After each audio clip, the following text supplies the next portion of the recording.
Hot Water History, episode 216, Thursday night. Richard, what's going on? You've always asked me that, and every week after each episode, I think of something or try to think of something very creative, and I just don't have anything for you now, other than that the world is a chaotic mess, and humankind's decisions continue to war against the natural and divine order, and that leads us very much away from our goal of theosis and unity with the divine. I like that you think about the question during the week. Have we done that for every episode? Did we do that for You, episode one? you might have said, "Hey, Richard, what's up? What's going on?" And I have to give some pithy response, but I'll have to listen back to the first 10 episodes to see mm, what was the beginning of those. yeah. Ugh, there's a little bug in here. Well, today we've got a couple good Catholic themes. One that you want to make a central theme of your book, the next book, which I'm Mm, excited for. mhm. What's the first one we're talking about? Yes, it's a quote from St. Augustine that has to be emphasized, especially as we contemplate the novel and very different and distant worldviews and philosophies and ideologies that oftentimes in their very nature and certainly in their message contradict or war against what the church has always deemed and expounded upon as consistent with, if not inherent parts of, the divine and natural law. And should I pull up the quote to keep it here, or do you want to just Go ahead and pull up the quote because there's a nice little image associated with it. It's from St. Augustine, so it requires our consideration and contemplation of it, the veracity within it. it is a beautiful image. I'll pull it up. Mhm.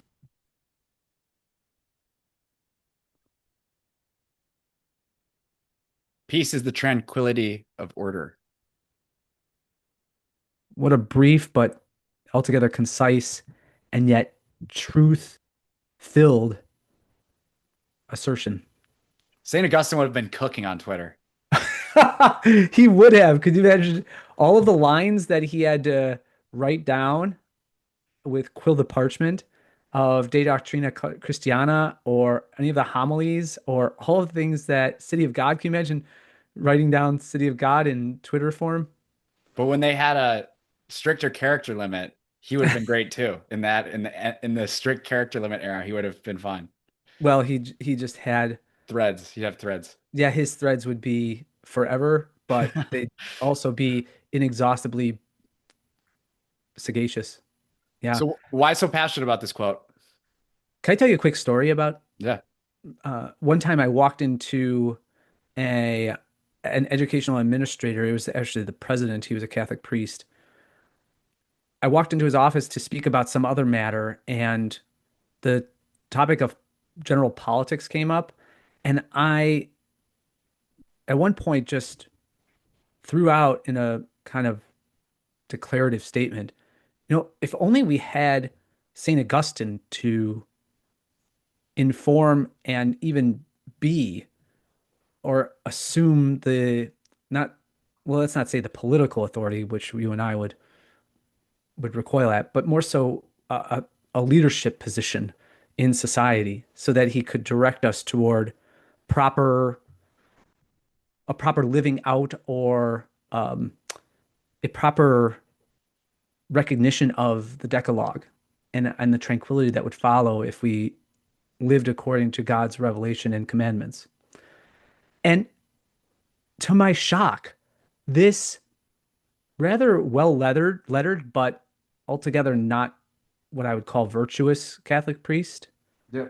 a very misled presbyter, said, "Oh God, I would detest the idea of Saint Augustine of all people being our political leader." And I was shocked by what. Why would you to have someone with the utter wisdom, knowledge, and all the resplendent gifts of the Holy Spirit that he exhibited in his holy life as a converted Catholic, as a convert to Catholicism from Manichaeism of all things. This priest happened to be Dominican, so he should know the terrible dangers associated with Manichaeism, later manifesting itself in St. Dominic's day as Albigensianism or Catharism. And the associated evils of that. And I couldn't get over how opposed to the idea of St. Augustine having some legitimate authority over a group of individuals.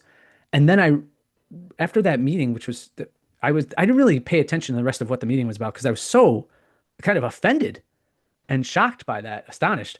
And it dawned on me that for the immoral and for those who are gripped by vice, especially those deadly sins, whether it be avarice or lust, especially, but also pride, which I would assert this in humility, this individual was clearly suffering from at the time. To read Augustine and the fervor with which he expresses the way he utterly detests sin and vice, his his life was a war against vice because he saw how debilitating it was in his life. He, out of true charity, for God and then for his neighbor, never wanted would never want God to suffer the indignity of seeing his creation made in his image war against its nature or their nature, our nature. And then he certainly didn't want his fellow man to suffer because of sin, because of rejection of the resplendent being that is our creator, redeemer, and sanctifier, or who is our creator, redeemer, and sanctifier. That was a great story. Is that why you're so passionate about? It's a bit of a Slumdog Millionaire answer too. Oh, That's is that why I'm passionate about Augustine? why Or basically why so passionate? Why include this in the book? Why so central to what we talk about? very good. As you know, and most of our audience knows by this point in time, the book is all about reconciling Catholicism with free markets, with just anarchism in general, the rejection of etatism and obeisance to the state. Well, this quote speaks to, again, peace being the tranquility of order. Well, a central notion, but and I won't even call it a theme, but a central message of Christianity from its very beginning, from the evangelical era and the apostolic era. And it was continued and reiterated certainly by the fathers before Augustine, Augustine himself, and then every gifted theologian and enlightened theologian, grace theologian of the church, is that man is a social being, that we are meant not to be isolated and to attempt to live out a life, no matter how furtive and frustrating, on our own in a very atomistic way. That is to say that human and divine law, I'm sorry, natural and divine and natural law require us to be social beings. Two things on that. First of all, one of the driving, as you know, Charlie, and this will sound so repetitive and redundant to those who have seen our work and watched our podcasts or read our works and certainly read my works. Central to the whole school of Austrian economics is praxeology. Its foundational approach or hermeneutic is that you cannot declare economic truths in an inductive way, but a deductive way to see how, as Mises entitled his magnum opus, humans act. Economics is a study of human action. So, being that it's a study of how humans act, what they value, how they respond to incentives, and the like, you can't simply foist upon an a priori system of thought, or even, no matter how logical it might seem, body of conjecture that says this is how humans ought to act. It's Wirtschaftsfrei, which means kind of it's valueless. Now, that doesn't mean that they don't make assertions about value.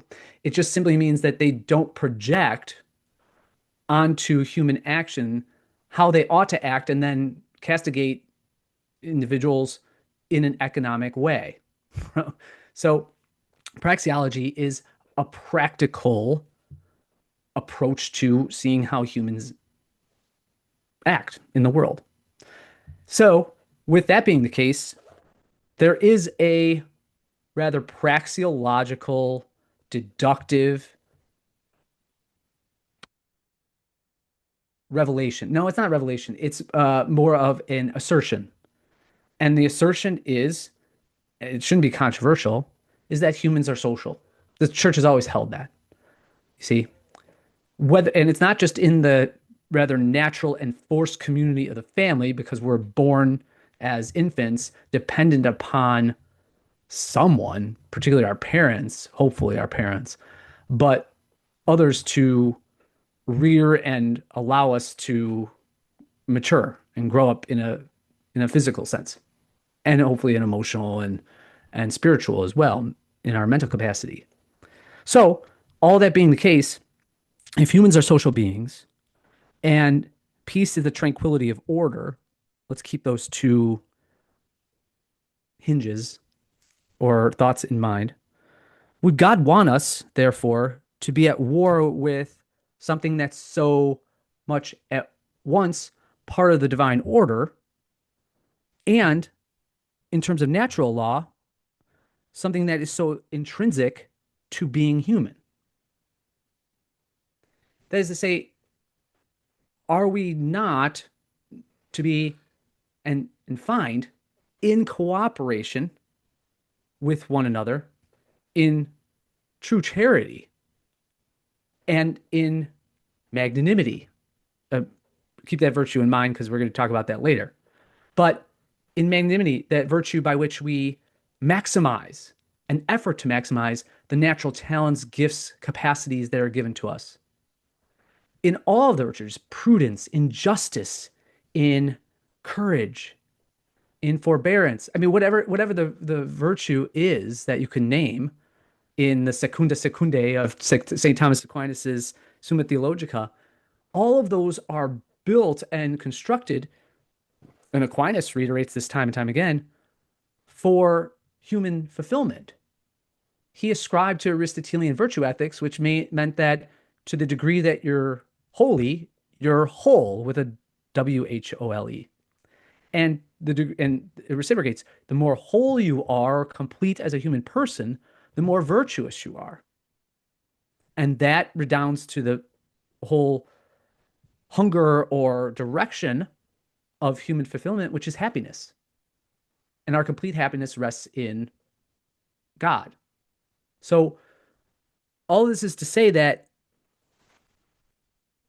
if there was an overarching theme or central idea to the next book, is that it makes complete sense. In fact, you'd have to entertain the principle of non contradiction and even enjoy contradicting yourself to say that if indeed peace is the tranquility of order, and we are ordered to be social, that's deep within and intrinsic to our nature, would God want us to war with our nature by expecting that we wouldn't be cooperative? In other words, it's naturally it's in our nature. It's not something that is extrinsic that some human in the Enlightenment, like Rousseau, has to discover, or Nietzsche has to war against, or uh, Do you think that's a Marx hard has to. sell? Do you think that's a harder sell that we intrinsically want to cooperate? It's not a hard. It's a hard. Let me tell you this. It's not a hard sell on what I would call the superficial. So it's not a hard sell to say, okay, well, I mean, even some vapid Zionist like God Sod in his evolutionary biology might say, well, it's biological that we cooperate because if we don't cooperate, and there's so many of us running around, that there's this constant threat, existential threat that's always looming. So almost out of a deterrent to not, or in a sense, a motivation, out of fear, trepidation, that we kind of want to cooperate because I have to make you happy so you don't kill me with your Bronze Age sword or whatever. Yeah. So I don't think on the superficial level that's a hard sell.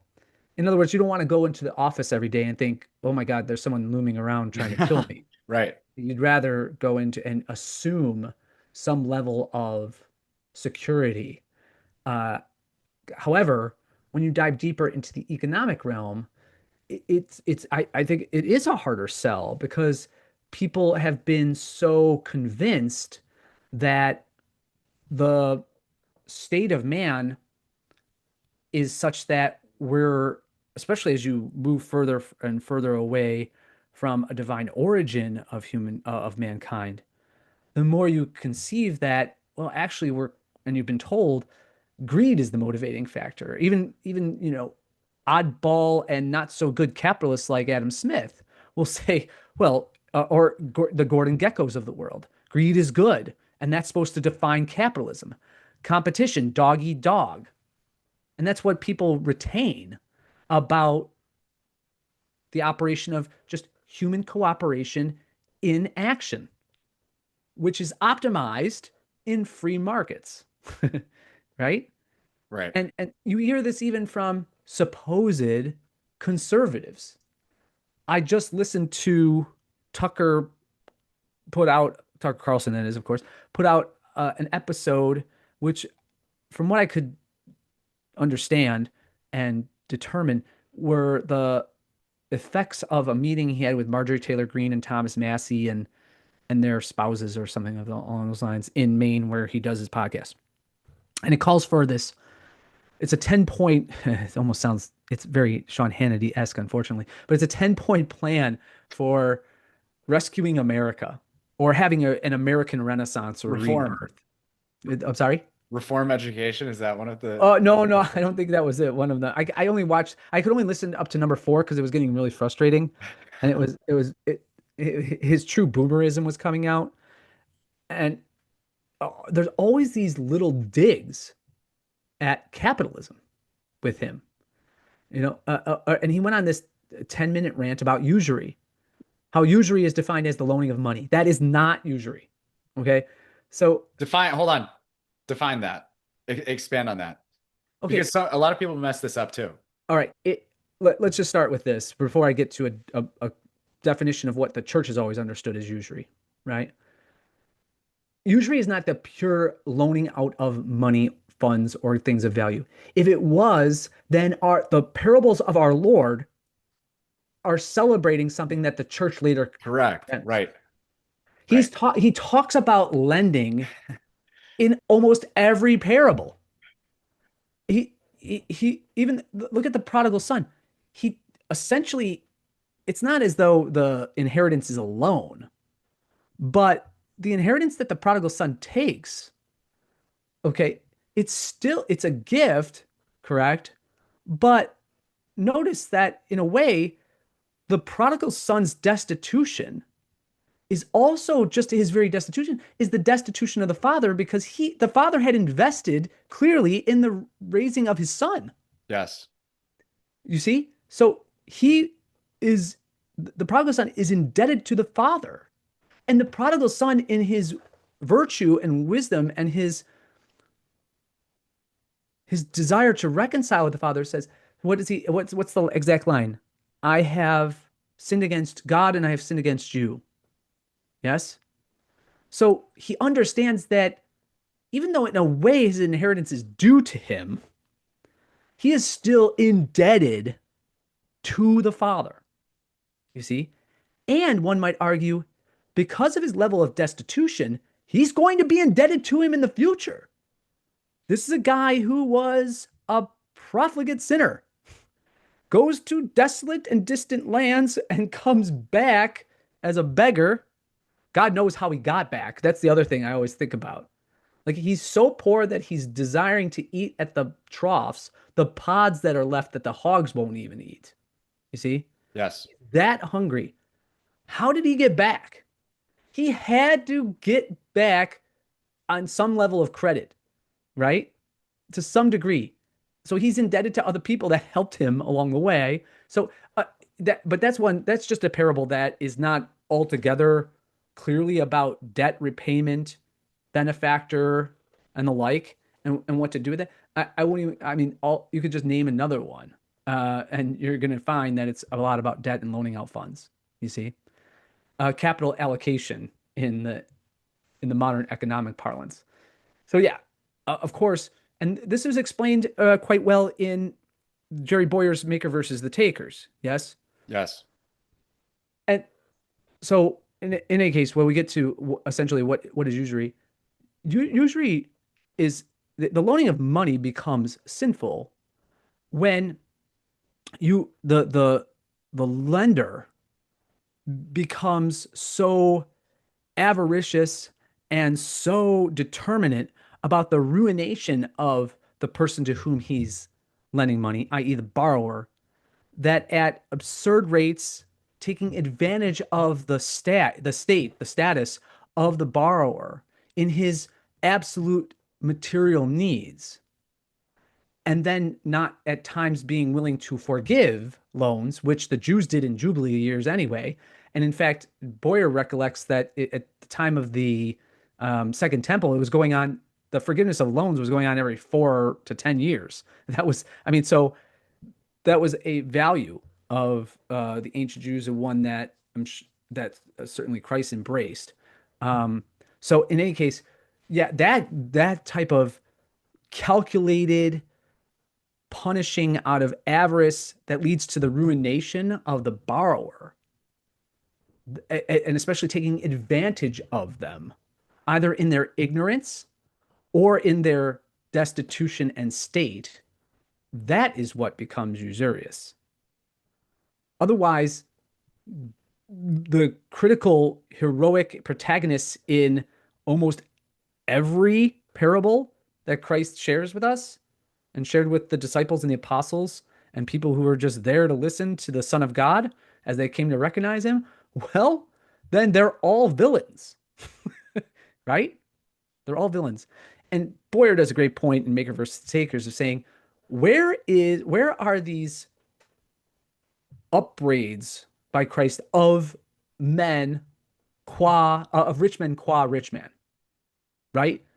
In other words, Zacchaeus is not a sinner, and Matthew, although Matthew, as a tax collector in Judea, is probably not wealthy, but or in Galilee, wherever he was. So he's not necessarily wealthy, but they're sinners, and they need metanoia grace, transformative grace, because they're defrauding people.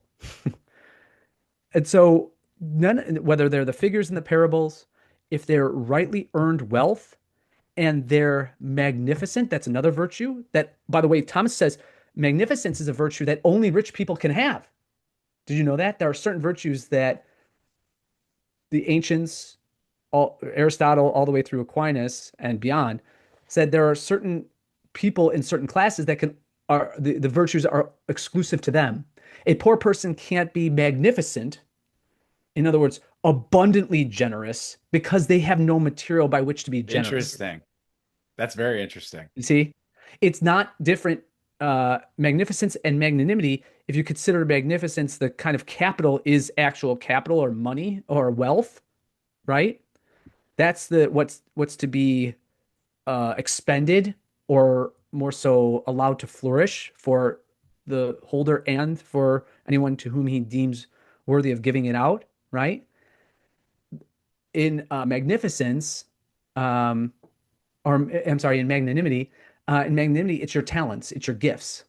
So a poor person can be magnanimous, but they can't be magnificent. Uh, that took us a little bit far Or afield. that did, sorry. No, that's my fault. The sacrifices, there's more temptations when you're rich too. Precisely. Yes. Obviously. And, I think it was, I don't know to whom we could attribute the quote, but I almost want to say it's Dante talks about how money simply accentuates what is virtuous or vicious. It's kind of a fuel and an accelerant to whatever actions you're engaged in. And so if you're virtuous and you see the joy, if although it might pinch materially at time, to be abundantly generous with the wealth that you attain, rightly gained wealth, of course, well then what that means is that you're living a virtuous life. and that you can be, uh, you could attain to the greatness that God's calling you, to which God is calling you. We were talking about usury. Oh, yes, of course. So I went over the top. Before usury, before I had to define that. You asked me the core question was how difficult is it for you to sell this central notion that if Cooperation is intrinsic. if cooperation is intrinsic to us, would we, a good and just God, want us to be naturally at war with one another in a dog eat dog world instead of true cooperation and working together to attain what Mises called the satisfaction of that longing, whether it be a consideration of material scarcity and trying to alleviate that, because we're obviously we're born into a state of poverty, right? So would it not be more consistent that God would glorify and praise? Is not the whole Decalogue built on this very notion that the more we in virtue cooperate and ameliorate both our own and each other's, our neighbor's status, or more so the alleviation of their anxiety as it regards scarcity, the more we become truly independent in a sense of choice, and not just choice, but a capacity to, given all the multiplicity of talents that God bestows and showers upon people, that we in freedom pursue those things to the advancement of each other, well, then the greater the joy and the greater prosperity. And what we mean by, and I mean virtuous prosperity, people have been so inundated and in turn inebriated with the notion that we're all at war with one another, that the state of nature, that state of human nature, this is, blame Rousseau on this, or blame, blame a lot of the Enlightenment thinkers on this, but that the state of nature that we're of a caveman atomistic mentality, that this is unavoidable, but without elevating man to the point of arguing that obviously there's no potential for conflict. Let's go ahead and recognize that, in point of fact, if you look at really human history, it's the time where the value of cooperation in virtue is held up as central to civilization. And I mean, who is it? Guido Holzman has that great line. He says, um, he says, inflation is the bane of civilization. Why? Because you're cheating, and think about all of the sins and vices that you have to exercise to devalue a currency. Yes. To rob, you're pillaging. You're not honoring God, who gave us the means, gave us materials by which to have sound money. Remember Haggai, right? Mine is the silver, mine is the gold, mine is the silver. To you, I give you to utilize it as sound money for the conveyance as a medium of exchange. Yeah. Um, you certainly don't. Uh, think about how the second commandment. Who are you honoring when you print on that silver coinage, or worst of all, you sweat it? But if you make it an icon for Caesar, or you make it an icon for the Pharaoh, or you make it a symbol of George Washington or whatever, or the all-seeing Masonic eye or whatever. You're making, talk about idolatry. So you're not honoring the name of God. Keeping holy the Sabbath. I mean, thinking about, for example, like uh, how the state has robbed. It's only the devil himself could come up with a system by which, in the world's great democracy and foremost empire, yeah, churches don't pay a lot of the taxes, but that same government is at war with the institutions that compete with it, whether it be from schooling to welfare, what have you, naturalization, whatever it might be. And on top of that, that same institution, the state, when you give more of your when you wish to contribute, you have to contribute with legal tender. I guess you don't have to, but it's the preferred method. And the churches still have to report it, right? With constantly ever devolving currencies in terms of their valuation to the point where what has to happen? The churches have to spend inordinate amounts of time rather than preaching the message of salvation, the message of theosis, the message of human fulfillment, right? And the glory of God the Father as revealed through Christ. Well, then they're preaching more on, oh, we have to continue in our mission. We have to do this. We have to do that. And it becomes a fundraising regime. And then people get turned off by that.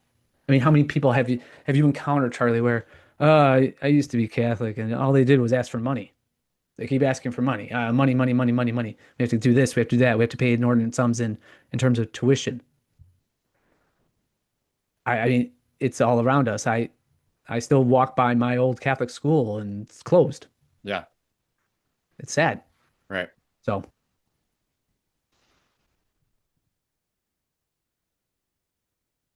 Are you all wrapped up on this quote? You want to move along? Want to wrap this up? oh, sure. Unless you had any other, if it seems to me that, again, I'll state my major point here is that you have to conclude that God is some sort of Sumerian God who's out there tricking us like, hey, watch this. I'm going to set it up so that absolutely fundamental to human existence is social cooperation, but I'm going to make it so that individuals thrive and are happy more so when they rob, rape, kill, plunder, all the things and become atomistic. That's where they're going to find their joy or their fulfillment. That doesn't make sense. Should we talk about another virtue? Let's do so. I don't even want to try to pronounce it, but I'm gonna have to. Do you want to play the video or do you Let's go want? ahead. Let's play the short clip. It was something I came across on X or Twitter, and I immediately sent to Charlie because it speaks to this virtue of being magnanimous and the attendant sin. Within Thomas's Summa, there's always these extremes, right? The extreme good of a virtue and the extreme vice, the extreme evil or emptiness, in the inordinate nature, unnatural nature of sin and vice. So the vice associated with being magnanimous, which means is the virtue of working and directing your labor or passion and activity toward magnifying your talents, abilities, and even knowledge or wisdom, whatever it might be, all the good that you have been gifted. Pusillanimity is the opposite of that. And let's go ahead and read from Thomas Moniz Cazon, who made this post. Or do you want to you want Let's to play run the the video? video and then we'll read it. Okay, go ahead. There's actually a sin in the spiritual tradition which is not becoming who you ought to be. It's called pusillanimity, smallness of soul, and it's directly related to the parable of the talents. The story that Jesus tells is that the master gives 3 of his servants money and goes away. 2 of them multiply what was given to them, but the 3rd one gets scared and actually buries the money in the ground to just return the same amount when the master gets back. The servant who plays it safe gets called by the master, and this is quoting Jesus, wicked and slothful. The servant says, I was afraid, therefore I did nothing with the money. The sin is not just laziness, but it's cowardice too. And how much does that sound like so many men today just sitting on the sidelines, waiting for something to happen, just managing their vices, never actually moving forwards and making sacrifice. Aquinas' actual definition of this is that it makes a man fall short of what is proportionate to his powers, to his talents, refusing to stretch towards what he is actually capable of. And the virtue that fixes this, according to Aquinas and Aristotle, is magnanimity, greatness of soul. We are meant to stretch out to great things, to honor and glorify the Lord in word and deed, seeking to multiply our talents and build the kingdom of heaven here on earth. So if this hits close to home, let's start changing things up. Wake up early, pray, train hard, use the talents that God has given you for his greater glory. God bless. Pusillanimity Good. is the sin of the man who never becomes what he could have been, and Aquinas classes it as a species of false humility. That's which right. is why it hides so well in Christian men. Read the parable again and notice what the third servant actually says. Before he admits he was afraid, he slanders the master. There He you go. calls him a hard man. Boom. This is such great exegesis. He says, look, I'm just a lowly servant. You're a hard man. I knew you were You have difficult to big please. expectations. And I'm just a lowly servant. And I just thought, well, you know, I better just out of fear bury it because, well, I don't want to let you down. It's this, I don't want to let you down. Or what, I'm not of that station. That office is not given to me, right? I'm this lowly guy who sits in the background. And you're supposed to, given that false humility, that's often championed today. And instead, it's a terrible, terrible vice that leads to really real sadness, real sadness. He slanders the master. He calls him a hard man who reaps where he did not sow. That is the tell. Fear Mhm. always builds a theology to justify itself. I love that sentence. Yes. The man who buries his gifts ends up with a God who is stingy, a church that is dying, a country that is finished, an economy that is rigged. He needs the world to be hopeless, so his own inaction looks like wisdom. Very good. The sum matters too. A single talent was around 20 years of wages for a laborer. He was not handed pocket change and told to be careful with it. He was trusted with a fortune and he put it in a hole. Mm. I didn't know that before this. Yes. Whatever God has given you feels ordinary to you because you have carried it your whole life. So you never price it correctly and never risk it.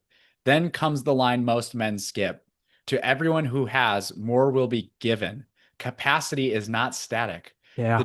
The two servants who traded were handed more than they started with because use is what grows a gift. Bury yours and it trophies. Atrophies. Atrophies. The talent you refuse to stretch is smaller in 10 years than it is right now. Aquinas says the magnanimous man deems himself worthy of great things, and worthy is the word that scandalizes modern Christians. Greatness of soul aims at honor, at difficulty, at what most men will not attempt, and it does all of it for God's glory rather than its own. You were made to be trusted with something and to come back with more than you were given. Go and invest. Mm. Boom. That's fire right there. Yeah. Absolutely brilliant stuff. Yeah. Love that. Love the the terrific insights of what you don't pick up if you read that in a very terse and glossed fashion. He needs the world to be hopeless so his own inaction looks like wisdom. That's so Mm. good. Hmm. And I wrote it right away. I don't know if I did share this with you. I said, God forgive me for the times that I was prone or engaging in the vice of pusillanimity. When I said, oh well, woe was me, because there have been times of that nature where you just want to, and pusillanimity, rightly, as Aquinas pointed out, is easily disguised as humility, or you can sell it to both yourself and others as humility. But that false humility is so utterly destructive because it allows for an inertia. It allows for you to always take the safe road. But that safe road is the path to hell because you're never willing to grow or advance and take the whether it be the mustard seed of faith or the gift of knowledge or the gift of, for example, piety. And instead of cooperating with that grace, this is the parable that's probably the most anti-Calvinistic too, because because within both Lutheranism but more so Calvinism, you're just supposed to sit there like and you're just a lump of shit and you get covered with better snow and you're supposed to thank God for getting covered with better snow so you don't reek to literally high heaven to God. And you're just this inactive kind of inert vessel. Whereas, of course, true Christianity, as it's always been preached and taught in the Sacra Doctrina and the magisterium of the Catholic Church, has always emphasized cooperation, cooperation. And it's not just leaning on the Epistle of James, it's all in St. Paul. Run the race to win. Yes. Uh, it's just the Gospels, all of the New Testament, all of the great revelation of the Old Testament is about the exercise of human agency, given the divine gift of free will, working in cooperation, hopefully, to bring not just yourself to sanctity, but others to sanctity. And thus, in modeling ourselves, in cooperating with God's grace, we are sent off to earth, and then He collects us all. He reaps what He sows. And it's up to you how much you want to cooperate with that to make yourself a glorious plant. Render to God, this is going to sound kind of trite because render unto Caesar, render to God what He has always aspired you to be. Cooperate and grow with that. In the words of St. Catherine of Siena, if you are the person you're supposed to be, right, you'll set the world ablaze. Amen. Mm-hmm.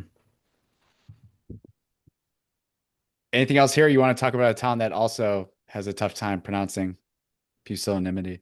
And yet they engage in it all the time. You got anything else? We No, that's going, it. Let's we get going, this we go to segment the going, people's favorite baby. segment. Let's go to the Huh? people's favorite. Let's go to the people's favorite segment. Here it is.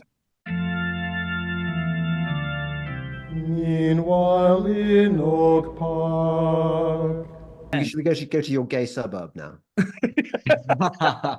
Cheers. Meanwhile in Oak Park, brought to you by Tridentine Brewing. Amen. Get your beers. Can we talk about Sacred Flame for a second?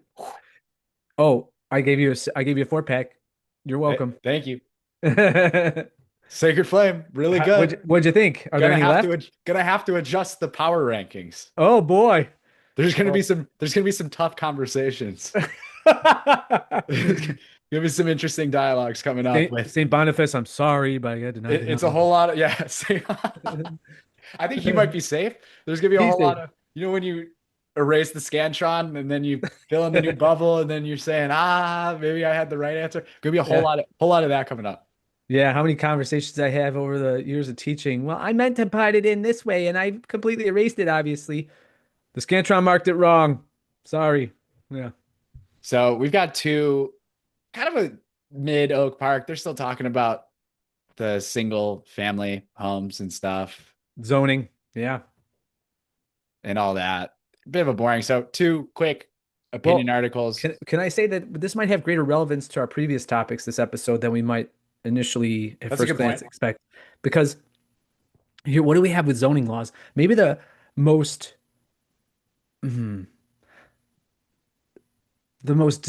deleterious, and I would go so far as to say disadvantageous and hurtful effect of zoning comes from the idea that we delegate to the state godly powers, and we actually, in a pusillanimous way, we defer out of false humility to the state to make these supposed decisions about where we can to what efforts and to what activities we're to dedicate land and wealth, when that is more so the job of all of us together, given, of course, subsidiarity, that we cooperate with one another to determine that, rather than just hand it off to a distant and disconnected power, right? Yep. And what flows is greater injustice, rather than the justice of giving people their due. And also, what's it just dawned on me too, when we defer to the government in that way, it creates the moral hazard of, well, it wasn't our fault that the factory's polluting the river. That was the responsibility we gave to government. Whereas, shouldn't it be the natural consideration, responsibility, and duty of people who live in an area to make sure that industrialist is not polluting the river? And then with that, because the industrialist wants to be successful, he doesn't want to be polluting the river to make less clients and poor workers for himself. Yeah. So all of these, at first glance, like actions of the state that don't seem to be intrusive on the lives of people and injurious to it, all end up making us more obsequious and less free, more servile and less cognizant of true cooperation with one another, especially in our proximate spheres. Anyway, Letters to the editor. I just love this title. We are better than this? Are we? we'll see. They should they should have a segment called "Are we better than this?" Yes, sir. by Noel Stringham. Last week, I attended my first ever village board meeting to express my support for rezoning to legalize homes. The public Think comment about period. that. He has to go to the board meeting, the village board meeting, to get permission from the government to make home building in his area or neighborhood legal again. Unnatural. The public comment period included remarks from 2 renters, both of whom favor legalizing rental units, and over 20 homeowners who were split. Around midnight, trustees were finally allowed to speak. As soon Midnight. as that is That's interesting. yeah. As soon as Trustee Corey Wesley began explaining the racist history of exclusionary single family zoning, he was shouted down by an angry old white male homeowner who already has his turn at the podium. The derisive energy flowing off many of the anti zoning change and overwhelmingly white homeowners was something I never expected to see in my beloved Oak Park. That's Also, what your town's been about from the beginning. I mean, also, who are you kidding? Also, bizarre claims from many older residents that multi-unit housing will overwhelm the schools and other infrastructure when anyone reading this paper knows District 97 and District 200 are losing students and laying off teachers were depressingly detached from objective reality.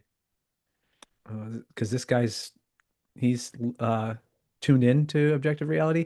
I mean, notice that he applies free market economics, like the students and families are actually customers, right? To the institution of the free school or the public school. Yeah. But they're not paying customers in the same way. And it's not as though the more kids are going to make it more economically feasible to have those teachers, right? It's not just a number, it's whether they're what they're paying into the system. And if you have more rental units, correct, you're actually, yes, paying less into the system than you would if you had a huge single family home using less land or using more land per capita, if you would. Fellow Oak Parkers, we are better than this. We can let a black trustee talk about racism. We can also read enough to acknowledge basic facts. Well, I don't get it. Now he's saying that the white guys were okay or were right. We can let a black tree. We can also read enough to acknowledge basic facts. What are the basic facts? Oh, he's arguing that the basic facts are that the more people living in Oak Park will be better for the school districts and better for the town. No, they're claiming that. So the white guys are claiming that multi-unit housing will overwhelm the schools and other infrastructure. Uh-huh. But that there's room, they're wrong about that because both school districts are losing students and laying off teachers. Yes. Okay. And that's objective reality. Basic facts. Mm-hmm. Seen and unseen there, Noel, or whatever your name is. This is another great title by Chip Popa. Public trust is at stake here. At least they spelled steak correctly. Last week, the Oak Park Village Board had a choice. Although I have to say it would be much better if it was spelled steak and it was about the public trust if you could just buy it with actual steak. Yeah, that would be awesome. Yeah, that would be cool. Last week, the Oak Park Village Board had a choice. Let residents vote directly on one of the biggest zoning changes Oak Park has considered in decades. Instead, by a vote of 5-1, that choice was taken away. More than 20 residents spoke at the meeting. The overwhelming majority asked for one thing, a referendum, not a veto, not a blockage, just a chance to be heard on the record on a ballot this November. The board said no. So there was a consensus to have a plebiscite, and the board said no. I love that. Which, by the way, Yes. double win for us on the scam of both democracy Sure. and, well, triple win for us. Mm. Democracy, voting, and I've been saying it for 2 years. There's no such thing as small government. Of course. Right. Well said. I understand Triple win. I understand the arguments that zoning is legally the board's responsibility, that a yes or no question can't capture something this nuanced, that we elected representatives to make hard calls so we don't have to. Those arguments aren't Oh, look at aren't that. We elected representatives to make hard calls so we don't have to. Again, back to my point of if we were truly engaged in social cooperation, we would not negate or abjure that responsibility. Go ahead. those arguments aren't unreasonable, but they miss something important. No one on this board ran on a platform of eliminating single family zoning village wide. This isn't a small thing to skip. It's about density, parking, traffic, and the character of the blocks we built our lives on. Thousands of families in this village bought their homes understanding they were single family zoned. And they're supposed to be all white, That understanding liberal has, and white. They're supposed to be all that liberal and white. that understanding has value, financial, yes, but also the simpler value of knowing what your neighborhood is and will be. Ah, now we're getting into the nuts and bolts of it, aren't we? Correct? To Again, be that you defer these powers and authorities to the state. To your point, there's no such thing as small government, right? And what you are eliminating is your right to associate, correct? right. Or more so, when you defer that to government, then you want to make government that legal arm, mechanism, and bludgeon to ensure that your preferred condition of association is always in place. Thus, you have redlining. Thus, you have lily white liberal Oak Park, because you have to embrace, as a progressive, the apparent and utterly clear hypocritical position that you're for minorities, you just don't want them living next to you. To be fair, affordability is real. Oak Park is losing people who can't afford to live here, and that needs to be addressed. But not really, according to Chip. I mean, really, how's it? And I love the generalities. It really does have to be addressed. But first things first, we got to make sure that we don't have single family renters or single individual renters coming in and building what, apartment complexes on my block? I don't think anyone disagrees with that goal, but a good goal doesn't excuse skipping the people who will live with the outcome. Oh, okay. So the ask is simple: slow down. There's no urgency to implement this immediately. Let residents have their say in the upcoming zoning meetings and let the board get the details right. Public trust is what's at stake here. Public Chip trust. Papa. Chip, Chip, public trust. Again, what he, in a sense, means there is that he wants the government to serve as the mechanism by which, by force and coercion, his preferred system and more so preferred condition of association is implemented. And if it's not, then all of a sudden government's lost the public trust. There it is. That's the people segment. Wow, that was quick. Boom. Meanwhile in Oak Park. What would have happened if I'd gone for it and just said, no, I'm gay? Short trip in Oak Park today. Okay. Anything Ah, else? I really like the topics tonight. yeah. Yeah. And now, just a little behind the scenes is Charlie and I will spend the next 10 minutes after the episode figuring out what the hell to entitle it.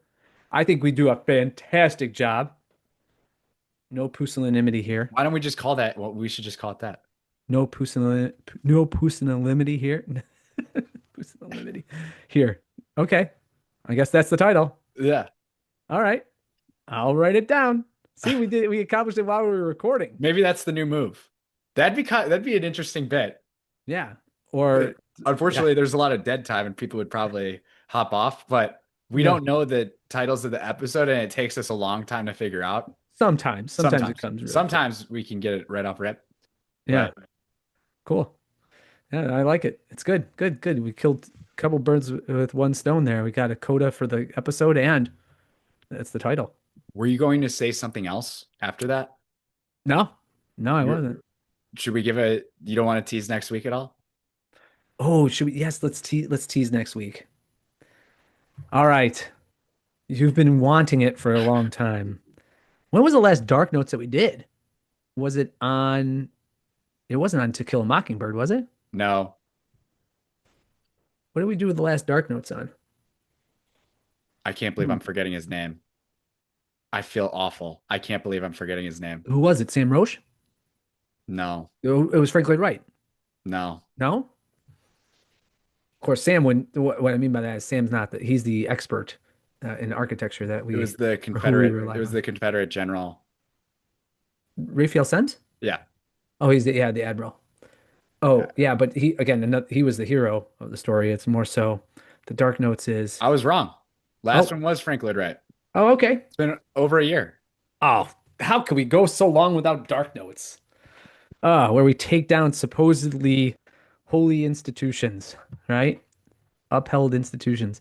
Well, it's time to go the board game route, and let's just crush. By the way, it's a good thing. I suspect that all 30 through 50 something dads will love this topic because one of the things, as much as we might love our children and wives, the thing that we fear, I would argue, the most, well, I'm being facetious here, outside of real tragedy, but is sitting down and playing board games. I mean, and the monotony of some of them is just, I sat down with one of my sons, when was it? About a year ago, and we played Life. Oh my God.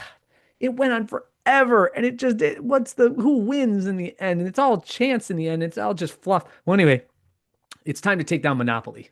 Shall we take down Monopoly? Let's do it. And how can we be a pro-capitalistic, free market, Austrian school economics Catholic podcast? All those things are more than compatible. But how can we be that without taking on Monopoly and what we might call it, the caricature of even the Monopoly Man? Where did that come from? So there you go. Did you know? Here's a tease. Did you know that there were originally two versions of the game? Two versions. And the one that was eventually sold was, well, we'll get into it next week. Can't wait. Yeah, it'll be good. Dark Notes Monopoly. Maybe should we find an expert guest? Should we call Hasbro? Or who makes Monopoly? If Hasbro? anybody's listening that would that wants to sit in, Yeah. I don't know who's qualified to be the Dark Notes Monopoly. Can't wait to get person. into the But life I of this do want to do this. socialistic. We have to do this next week, so it can't be the back and forth with booking guests. Yeah, for sure. It might just have to be us. If We might anybody just has have to. recommendations, has an in at Hasbro or whatever, whoever makes Monopoly, is it Parker? No, it's Parker Brothers, Well, isn't it? nobody from Hasbro would. No, it's do Parker it. Brothers. Whoever, yeah, But someone's nobody would do that. If anybody's gotten fired from Parker Brothers. Oh, right. If you've been canned by Parker Brothers, Yeah. yeah. Yeah. Yeah. Ironically, Monopoly's not generating the money it once did. Yeah. Right. So you got canned, you got laid off. Well, just come on in here and unload, Yeah. especially with that bitch that founded it, the bull games. We'll get into it. Yeah. So, it'll be a juicy one. So, what's Dark Notes Monopoly? All right. Until then, have a blessed week. All right. Happy feast day of St. Dominic on the 8th. If you're in the old calendar, it was the 4th. Yes. O Lumen Ecclesiae. O light of the church. We need more of his ilk. Thank you. God bless. Peace, everyone.